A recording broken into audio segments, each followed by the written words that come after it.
So, welcome to our 2021 annual meeting. This has been a miraculous year.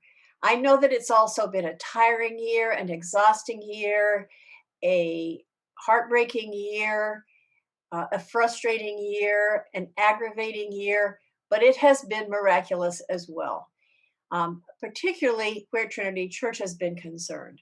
As you will see as we go through today, um, while we haven't been together, and I think all of us have missed the companionship and the fellowship of time together, um, we have still been church for this whole year. We have worshiped together, we have learned together, we have reached out into our community together, we have cared for one another. We've still been church. And as church, as Trinity Church, I think we've been a successful church this year. I can't, at the beginning of this pandemic, I was paralyzed with anxiety about how does a church survive when people don't get to be able to see each other? How does a church, because for me, the energy to be church comes from the social interaction um, and the communal worship. I know that everybody's connection to their church is different, but that's mine, and so that's my perspective.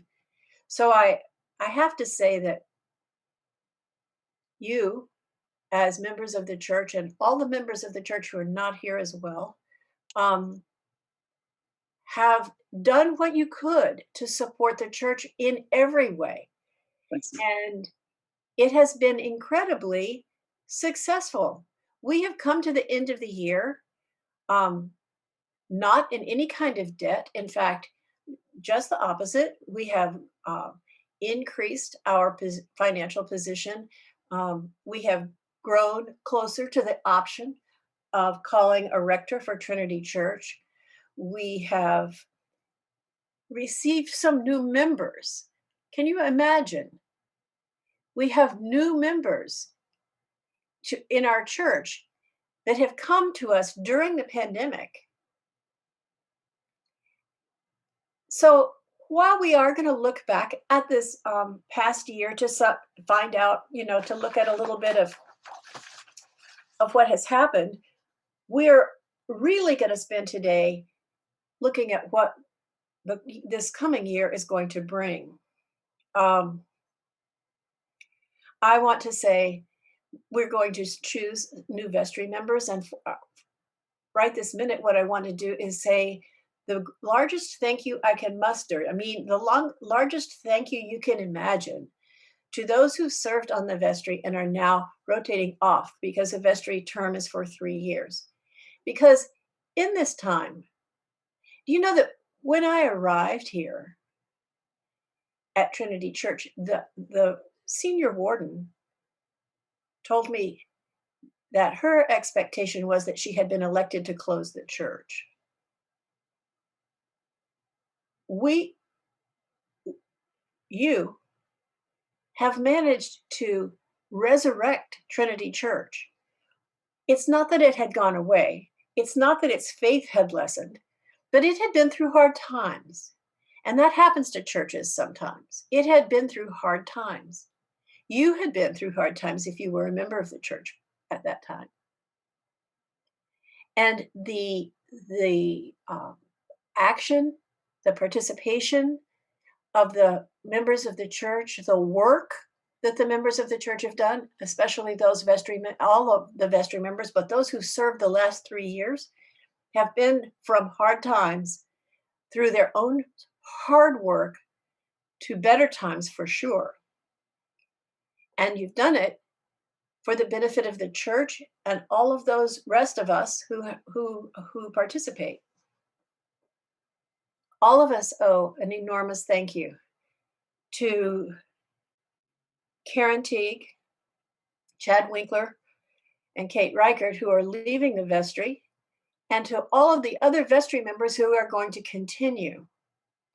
It's so important for you to recognize that church doesn't just happen. The church happens when everyone is willing to pitch in and to commit themselves to the goals of our church. And I'm so excited to know that there are so many people, and the current vestry is the heart and soul of the work that gets done in our church. Please know that every one of your vestry members needs to hear from you from time to time, needs to hear a thank you, needs to hear a congratulations, needs to hear a um, I'm with you. Do you need any help? What can I do with for the vestry? Is there anything that needs to be done? Those are the kinds of comments that vestry members need to hear. Um, I want to promise you this during this meeting, I'm not going to read to you anything that I have already sent to you. Um, I'm I'm assuming, and I'm pretty sure I'm right about this, that everybody in our church is literate, and that you can read for yourself. I also know that each of you has your own interests, and no one is interested in every single solitary thing that happens at church, nor does everyone need to participate in every single solitary thing. Um, so I'm going to hope that when you go through your packet, you read the things that you want to know about, and you may set aside some of those things that are not important to you. I want to say that that I find a little bit of beneficial advice from the Cheshire Cat from time to time, and I want to read this one 3 sentences to you because I think as we start this year, it's really important to think about this idea. One day, Alice came to a fork in the road and saw a Cheshire Cat in a tree. "Which road do I take?" she asked. "Where do you want to go?" was his response. "I don't know," Alice answered. Then said the cat, "It doesn't matter."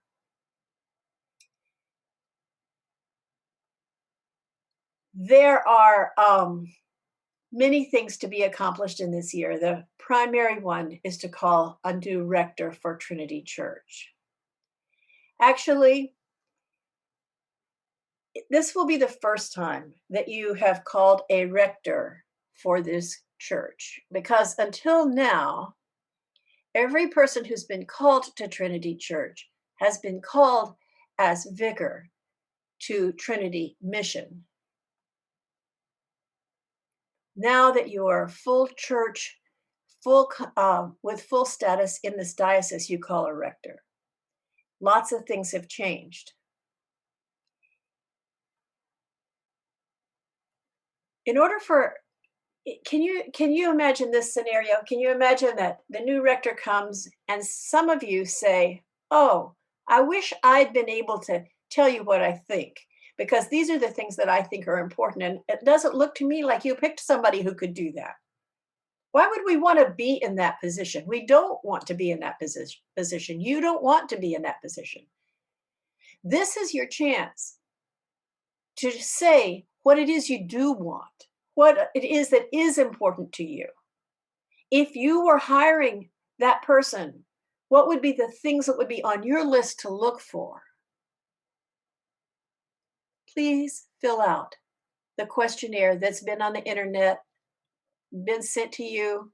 Martin has absolutely papered the walls with information about the questionnaire. Please fill it out.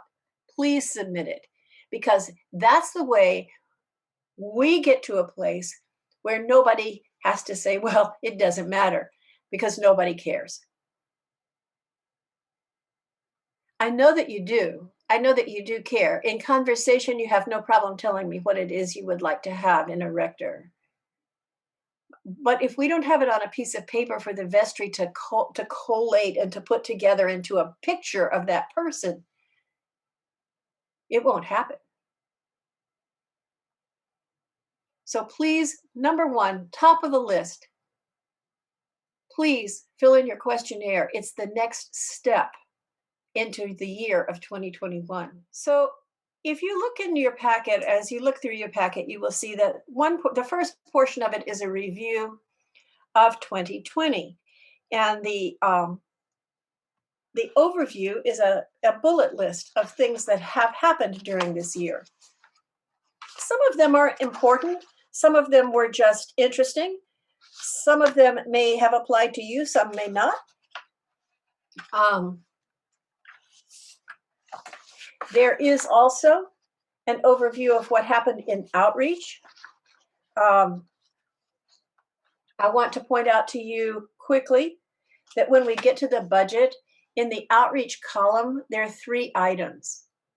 And there are 3 items there because they're the 3 different ways that our church reaches into our community. The first one is by sending our fair share to the diocese. The diocese contributes to the work of the national church, and we contribute to the diocese. And some of what we give to the diocese is in order to empower the diocese to make that contribution to the national church. So all the social projects that happen within the church, the greater church, are all things that we have contributed to. That's part of our outreach. It includes our outreach committee. We're striving and trying very hard to get to a place where 10% of our budget goes to our outreach committee. We reach out to a number, actually a fairly large number, of local initiatives to serve those in need in our community. Most of us live in Wake County. The vast majority actually live in Wake County. I know that only because I look at address labels. And when I sent out the packets, I separated them into groups according to zip code. And the Fuquay-Varina stack was about this tall. And then the Holly Springs was about this tall, and it is also in Wake County. And then there was Willow Springs, which is, I think, also in Wake County, right? And a few in Raleigh. And then there are some scattered all around, and we reach way out into North Carolina. And I don't want to not recognize that we have people from a lot of places, but the majority live in Wake County. And One Wake is an organization that serves Wake County in particular. And so we also participate in One Wake because it's part of our community.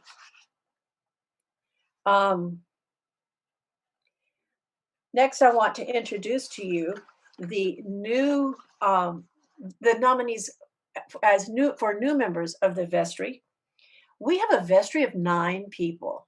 Now, vestries can be bigger than that, but 9 was set as the number when the church was very, very small, much smaller than it is now. And if you are interested in having a bigger group of people, or you can talk to your vestry members about suggesting that they expand the vestry. That would require a bylaws change, but it's not impossible at any rate at all. But we currently have, by our bylaws, 9 members of the vestry. And those 9 members lead the activities of the church and, most importantly, the business of the church. The new nominees for vestry are Edna Gaston. Edna, can you raise your hand or wave or something? There she is in profile because the light's not shining on her face. There you go. Donna Wooten. Where's Donna? There she is. And Monty Reichert, who I think is on the telephone. No, he's on video. Okay, he's on video. So Monty and Kate live in an area that doesn't have very much coverage for internet. So they have a hard time having their picture on the screen. But I want you to know that those 3 people have agreed to take on this responsibility of being a vestry member for the next 3 years. And this particular first year, and next year when you have a new rector and you're getting to know each other and preserving your culture and your traditions, but still moving into something new, the vestry has to play a very, very crucial role.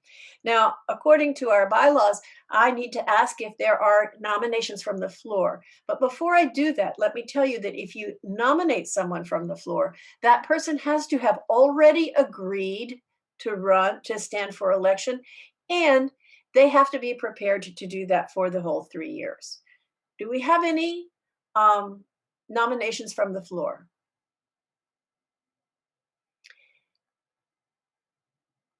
Okay, do we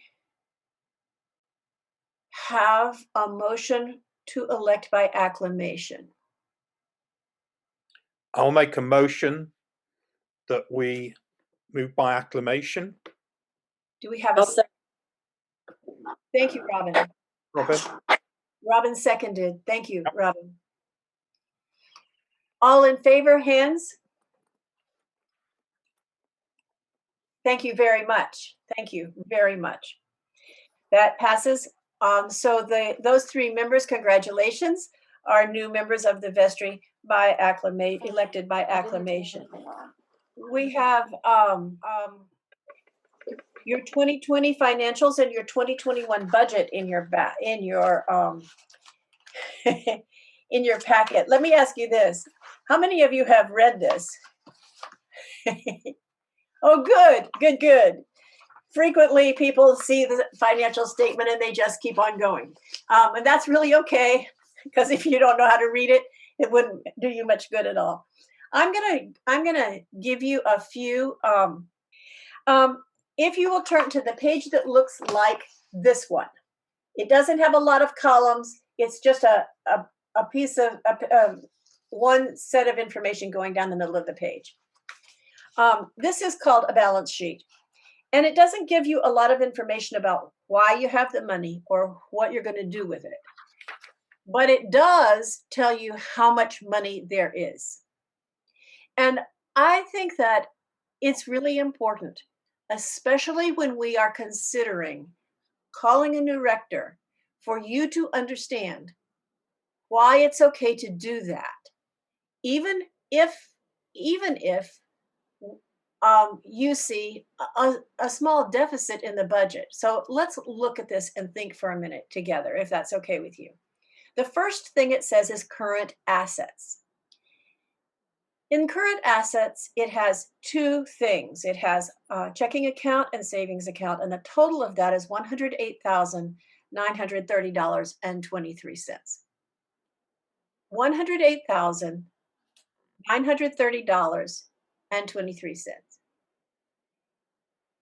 That amount of money includes some money that is restricted by the donors of the money to a special thing. So we have money that is for the building fund, and if you look down there, you will see that that's $37,690.53. Some of that money, and I'm going into this just so you understand how things work. Some of that money has been restricted by the donors, and some of it has been restricted by the vestry. It's about, I would say, about half and half. The only money that the vestry cannot touch for some need of the church that has not been designated is the money that's specifically designated by the donor. When the vestry designates money, let me give you an example of how that might work. Someone might give us a check and say, this is a check, this check is to the church. If you want to, the vestry is going to designate it, but if you want to know what I would prefer, I'd kind of prefer that it go to the building fund, or I have a special interest in the building fund. And if that's something that works for the vestry, that's fine with me. The vestry designates that, but that money is vestry designated. The only time it's not vestry designated is when the person says, I'm giving this money to the building fund. That money can only be used for uses that the building fund covers. If it's been designated by the vestry has the option of moving it in case of an emergency or if it's needed for something else, or if they decide that something else is a higher priority. So when we think about calling a rector and what amount of money that is going to cost, we have put aside a great deal of money specifically to be able to do that, specifically to be able to make up whatever difference there may be in the beginning. And thank goodness we did, because we've lost a whole year of really moving forward. This has been a year when just keeping your place has been important rather than moving forward. So it's amazing to think that with a whole year of quarantine, a whole year of pandemic, we can still be financially prepared, really prepared to call that rector. The reason I'm telling you this is that I want the role of selecting the best possible rector to be the goal and not the role of selecting the cheapest rector or the one who's willing to work for less. Or, and please forgive me for this, but this is my personal interest, not selecting someone because they have a husband or a wife who already makes a lot of money, so they don't need very much.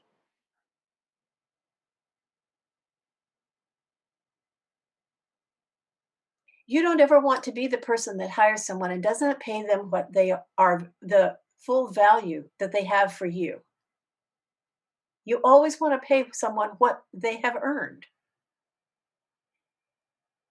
This church is prepared to do that. It's not only that we have the goal of doing it, but we have already put ourselves in a place where that can be done. And I think that the knowledge of that is incredibly important for those of you who are taking part, even if it's just, and let me say it's not just, even if it's filling out the questionnaire, you need to say what it is you want to see in a rector, not what it is you can get by with, not some small little item that maybe you think is really important and you don't want to put too much pressure on those people who have to pick somebody, but really we can't afford it. It's so important to recognize that a priest that serves this community well will always take care of the need for more money. That's not, it doesn't work. It doesn't work that you pay more so you get more. It's that you hire the right person and you pay them a fair amount of money and then you get what you need. That's true in any hiring position. You decide what you need. Where do you want to go? As the Cheshire Cat said, where do you want to go? And then you hire the right person. And as you can see from this piece of paper, which I think should probably be framed and hung up, because this is a great accomplishment on your part. This is an amazing accomplishment on your part. To be in a position to call the rector you want. I'll tell you right now, I've never served a church before that was in a position to call the rector they wanted. It's an amazing thing. This is the proof positive of the love and commitment of the members of this church.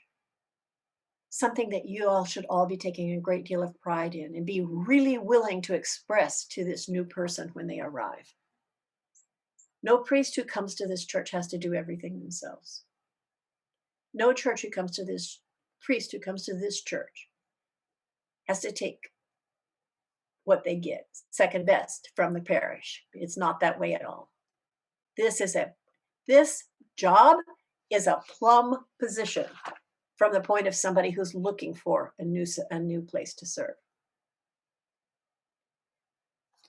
All right, so much for me and my preaching. One of the things that we had to do this, oh, let me ask you this. Do you have questions about the rest of the budget? Let me explain to you that the budget has already been adopted by the vestry. This is for your information.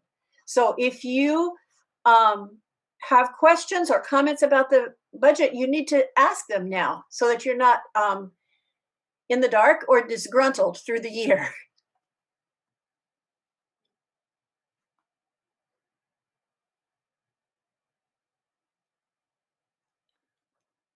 Perry? Yep. Okay, so basically, just at first glance, well, second glance, I looked over it the other day. The 2021 budget is pretty similar in overall numbers to the 2020 budget, correct? Yes, it is. Yes, it is. Was that intentional? Yes, because we don't really know how much money we would have needed this year had we been together. Mhm. We don't really have any new information about about finances for the coming year, other than the hiring of the priest, Mhm. and that has been included. So in the current budget, as it stands for 2021, they have budgeted for me until the middle of the year, and Mhm. for a new priest from the middle of the year on. Now, it's possible that it'll take a little bit longer to hire the new priest. Let me say the new priest is more expensive than I am. So, um, so if I go a little longer, that will be to the benefit of the budget, but it won't be a problem either way. It's highly unlikely that we would have a new priest before June because the process just takes that long, and because during a pandemic, the process might be longer. And the assumption then is that with any instance such as this, it can be reviewed by the vestry quarterly or semi-annual or whenever it's needed. That's right, of course. Okay. Now, Thank you will notice if you look at this, that this is a deficit budget by $15,000. The budget for 2021 is a deficit budget by $15,405.06. Mhm. That deficit is likely, if we can get back together and have church on a regular basis, that deficit will probably just disappear in as we grow, as we have more people contributing. But in case it doesn't, that's the reason that I pointed out that we have money set aside to take up that slack, especially for 1 year, but perhaps for 2 years, because it may take a little while for the new rector. It does take a while for the new rector's influence to gain momentum. It's very unlike, I mean, as long as I've been here, our income has grown every year. It didn't really grow this year, but it did maintain this year. So because of that, I would say that $15,000 deficit is honest and very doable for this church, beyond doable. I'm sorry to keep asking these questions, but was there any consternation or is there any thought that at a how do I ask this? That running a deficit budget up to a certain point needs to be dealt with strictly. We don't, where I know Well, you say, of course, we have every intention of being careful when it comes to having a deficit. The truth is, Perry, that a lot of churches would have buried this deficit someplace in this budget. But this is an attempt to be as absolutely straightforward as possible. We have, I think, because of the pandemic, because we don't see each other face to face on a regular basis, we have some regular givers who have not yet submitted a pledge card. So we can't count on pledges beyond what we have. Mhm. And therefore, um, we have to show you that there is at least a paper deficit so far as we go into 2021. I really don't think that that deficit, and neither does the vestry, think that that deficit will persist. And the vestry made the decision to call a three-quarter time priest specifically not to increase the deficit beyond this very handleable amount. So yes, a great deal of care has gone into the decision to show you to create a budget that's reasonable and doable, and still has this, which is this amount that is a small amount of deficit. Um, in order to make sure that you recognize um, every step of the way how this is working for the church. It's really important for all of you to know that these are real numbers, as real as they can get, as real as we can get them. We have not inflated. I say we. I'm sorry. I'm speaking for the vestry. The vestry has not inflated any income numbers or deflated any expense numbers. This is true to the best of their knowledge. And but we also, in this past year, we had no money in the plate. Nobody put money in the plate because the plate wasn't being passed to you. We always had additional income from people who give to the church in undocumented ways, not in not with a check that has your name on it, not as a pledge payment, not you understand what I mean, just money that goes in the plate. That money is almost impossible to account for ahead of time. The best that you can do is look back at the previous year and use that amount. Only the previous year we didn't have any. So, um, you know, as we go through this, what you're going to see is that this is a conservatively built budget, very conservatively built budget. It's not so conservative because in an actually conservative budget, you would just have said we can't do that because we don't have the money. Then we know that we will have the money for it. Coming out of a pandemic is an unusual situation, but we will come out of it. And um, and we have had such generosity during the pandemic that I'm pretty sure it will continue as we get back together. Again, let me say, I think if you were there for the meeting last week with Catherine Massey, you know that the vestry has decided to call a priest time certain. Now, that is something that is really growing in the church in terms of a way of doing business between church and priest. So the priest is being called for 2 years.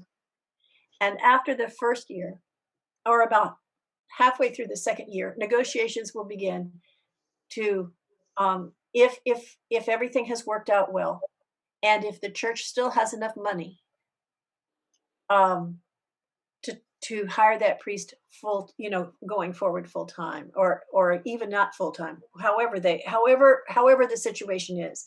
But there is also the option of saying this is not working well for either party, either the church or the priest can say this isn't working out the way I had hoped.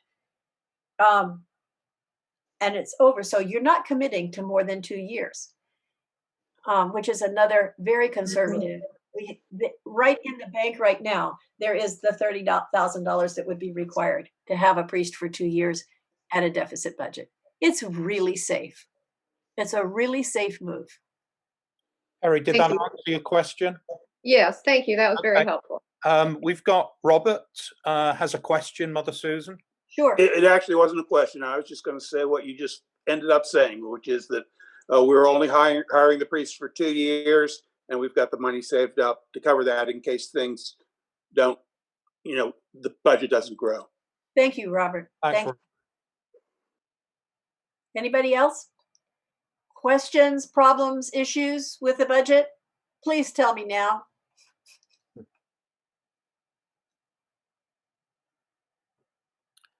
No hands raised. Oh, Bob Williams, bear with me. I'm going to ask you to unmute, Bob.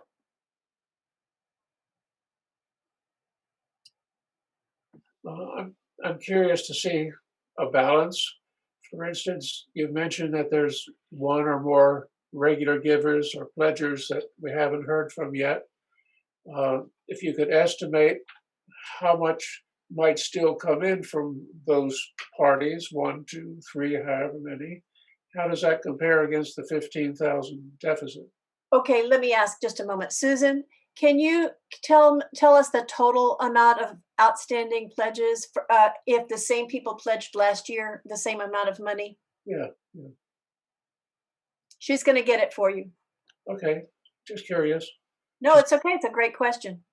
She's going to run the supercomputer. Super treasurer. She does a magnificent job. I appreciate her. Oh, yes. Hold on, I'll get my act together. Take your time because we can come back. Any other questions in the meantime?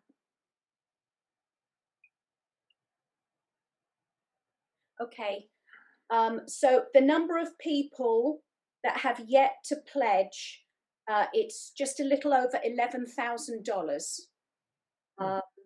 And we've currently received pledges of almost 115,000 compared to 122 for 2020. Thank you. So that's pretty close. Yes, it is. It's very close. All right. Bylaws. We're having a virtual meeting. I know that you've noticed. Our bylaws don't really allow for a virtual annual meeting, which is why I would like for you to mail in your ballots at the end of this time. We need paper.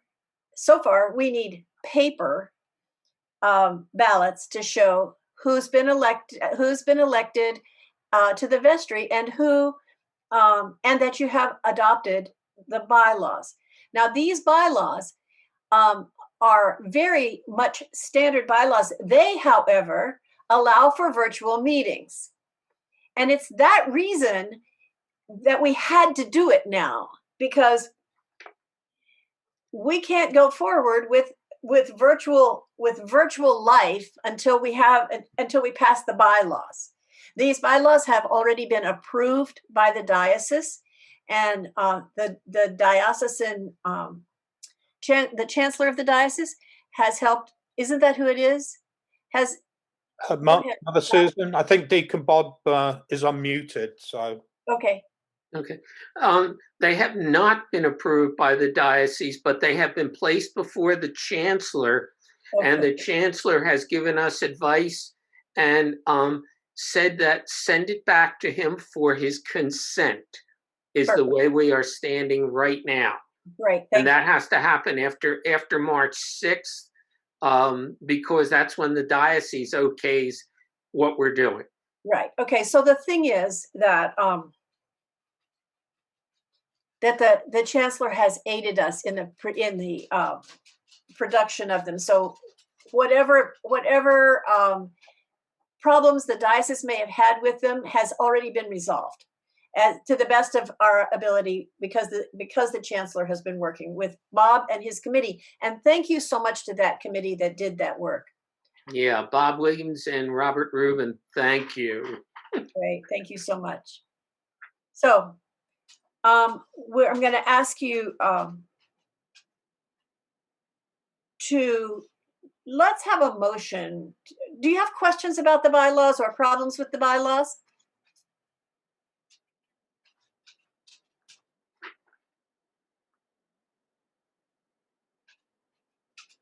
Robert? Anybody? Okay. Let's have a motion to accept the bylaws. I move that we accept the bylaws. Thank you, Robert. Do we have a second? A second. I second. Okay, great. Let's just have a show of hands, and like we did before. I All in think favor? Deacon Bob wants to say something, Mother Susan. Okay. Yeah, it has to be a ballot vote. I know it does. Thank you. I know that. I'm just Okay, this is in addition to. I'm just trying to find a place where there might be questions or issues, you know, Okay, somebody who doesn't raise their hand. Great, thank you. So, all right, hands down, and let's move on to the to your vote. I think there is one question, Mother Susan. I'm sorry, okay. I'm just trying to find her. Cynthia's up at the top. Oh, there she is. Cynthia, did you have a question? I think she was raising her hand. Oh, I beg your pardon. That's okay. Okay, so in your packet is a ballot, and it asks you. It has several renditions of itself. It's printed with four ballots. So more people in your family. If you have more than 4 people in your family, you're going to need to make a copy of that piece of paper. But if you only have 4 or fewer, then just fill out as many as there are people in your household and send it back to us. These are the questions. Please, since we've already voted by acclamation for the new vestry members, please just check them off. And then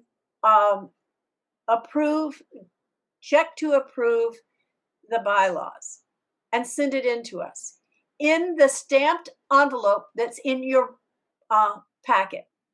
So it should be really easy to do. There you go. Look, Daniel's holding his up. It should be really, really easy to do. And the sooner that we get them all back in, the sooner the business of the church gets done, and the sooner we can move toward more spiritual exercises. This is Carlene. You need everyone to print their name, sign their name, and date it. Okay. I'm on several other groups, and we Okay. cannot count people who sent it in who didn't sign and date and print their name. Okay. There's a lot of signatures we couldn't read. Well, yes, that's fine. So, sign and send it in with your name and the date. That would be great. Thank you. Does anybody have any other piece of business that they would like to bring to the floor this morning? Catherine, you have to Okay. There you go. Now you hear me? Uh-huh. Okay. I'm thinking about at the time 6 months or 8 months that we're getting ready to call a priest. The vestry alone will be making the decision of who's going to be called, or will the congregation be involved in that? In the actual call for a vote, say, type of thing. The vestry makes the decision. Okay, fine. You will be, wait, don't go away. You have your greatest input when you write your questionnaire. But you can always talk to your vestry members. Right. And in this particular congregation, I would say that in the state we're in right now, I think your vestry members will be real happy to hear from you and listen to what you said. Well, the only reason I brought this up was because it may have something to do with a vote again. Oh, no, it doesn't have to do with a vote again. Okay. And I would also say that I would imagine that by the time that happens, we will be meeting again in church. Yes, Bob? It's my understanding from last Sunday's meeting with the canon that we who are not on the vestry won't even know who the candidates are until it's publicly announced. If the vestry turns down number 1, we'll never know. There's going to be only one candidate at a time. Right. Right. So you take a look at this candidate. If this candidate looks good to you, hire them. If this candidate does not look good to you, you won't hire them. So it's not going to be a situation where we have a number of candidates that we choose among. Right. And so that kind of takes away the let me tell you this, parishes don't vote on, I've never seen a set of bylaws that would have a parish vote. The vestry always chooses the vestry. I mean the priest, and the contract is offered from the vestry to the priest. So I don't. This is not a particularly unusual thing. What is unusual is that the bishop will send us a person, and then we'll look at that, and then if the vestry decides that that's not the person they're looking for, then they will give not only that information, but also information about why, what was it that wasn't covered that you wanted, so that when the bishop picks another person to send, hopefully they'll be closer to what you're looking for. So that's my point was that we won't even know, and it's okay with me. A large majority who are not on the vestry won't even know if the person who's accepted was number 1, number 2, number 3. But no, but there is no number 1, number 2, number. Oh, you mean further down the line? True. Yes. True. Right. That's true. And that's okay. It's just different from what we've experienced in the past. It is different, right? Okay. That part is different. Okay, Hi, Daphne. Hi. Hello, everyone. Hi, Daphne. And Happy New Year to you. And Mother Susan, I'm not trying to put you on the spot, but would you be one of the candidates? And the reason why I asked is I looked at the survey question. It's really soul searching and very in-depth. It's like, I don't know what to put in some of the answers. Well, so what suggestions do you have for us? I suggest that you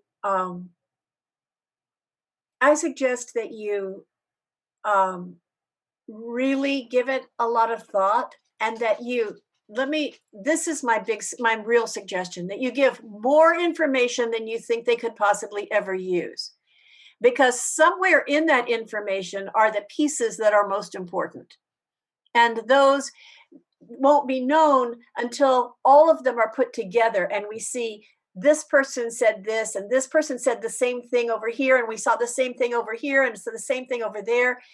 It's that kind of when you put it all together, every little piece might match up with somebody else. So don't hold back.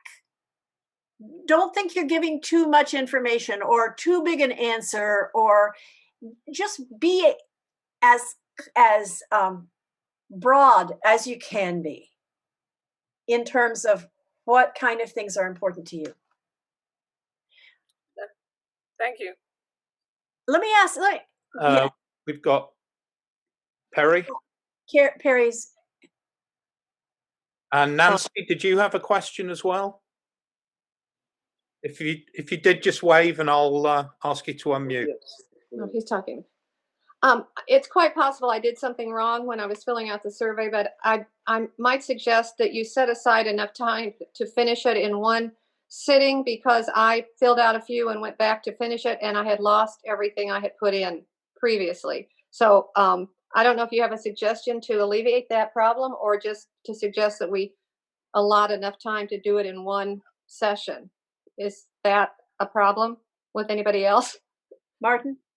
Well, I think that's probably wise. So I sent an email out, I think last week, with the list of questions, so that you could take a look at them offline, maybe construct your answers so that when you do sit down, basically all you're doing is filling in the form from something that you've already thought about. That would probably be the best road to take. Yeah, I wish I had known that, because now I have to reconstruct the first whatever, and just because I was doing a little bit here and thought I'd do a little bit there, and Might want to do it all at one of once. the things that you might do is print out the questions and actually write out your answers, or type out your answers first, or type them. You know what you could do is you could type them in Word and then just copy and paste them into the form.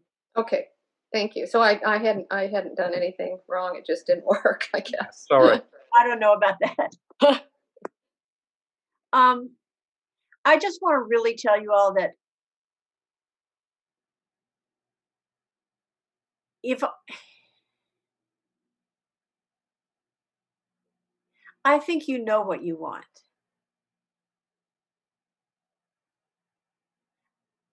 I think you know exactly what you want. You tell me all the time what you want, what things matter to you.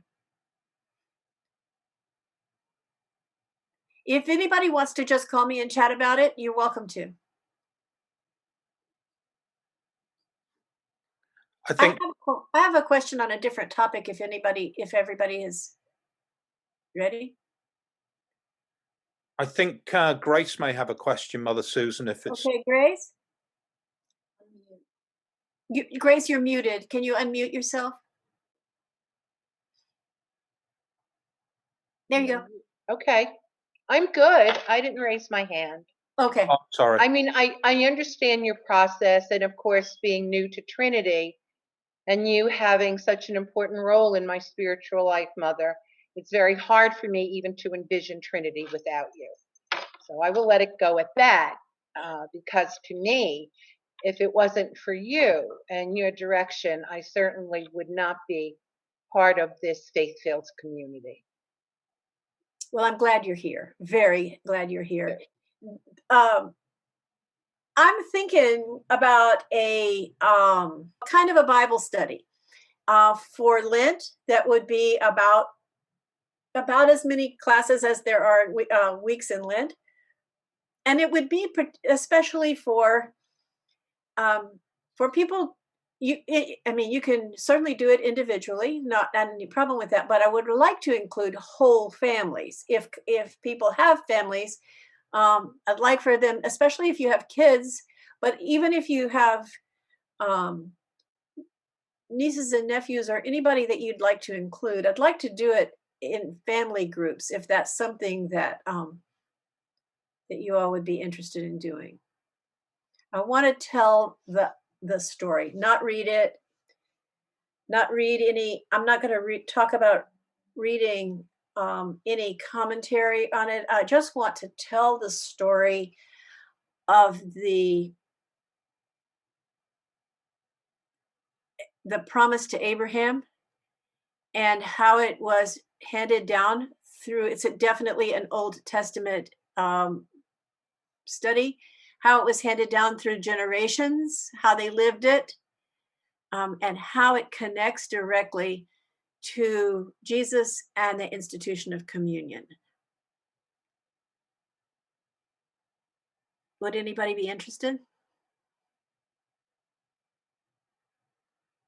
Great. I'll schedule it. Thank you. Okay. Any other questions? No, I believe we're good, Mother Susan. Well, I've got to tell you this. I've gotten a bunch of notes up here that say that I'm appreciated, and I want to say that I have so appreciated this church and all that each of you has brought to it. My first Sunday here, I preached about how you don't have to like the people in your church, you just have to love them. I still stand behind that, but I want to tell you how much I like this church and all of its people. It's just a delightful, lovely, supportive, spirit-filled place, and I have loved every minute of being here. Let us pray. Gracious Father, we pray This your holy church, fill it with all truth, in all all truth, and with all peace. where it is Where it is corrupt, corrupt, purify it. where it is an error, correct correct it. it, where in Where in anything it is anything it amiss, is amiss, dismiss it, form it. where it is right, Where it is right, strengthen it, where it strengthen is it. unright, Where it is revive it, wrong, revive it. where it is divided, Where it is unite divided, it, unite for it. the sake of For the Jesus sake Christ, of your Jesus Son, Christ, your Son, our our Savior. Savior. Amen. for the blessing of God Almighty, Father, Son, and Holy Spirit be among you today and remain with you always. Amen. Amen. Amen. Thank you so much for your time. Everybody. You Bye, too. everybody. Your Bye. turn. Bye. Bye.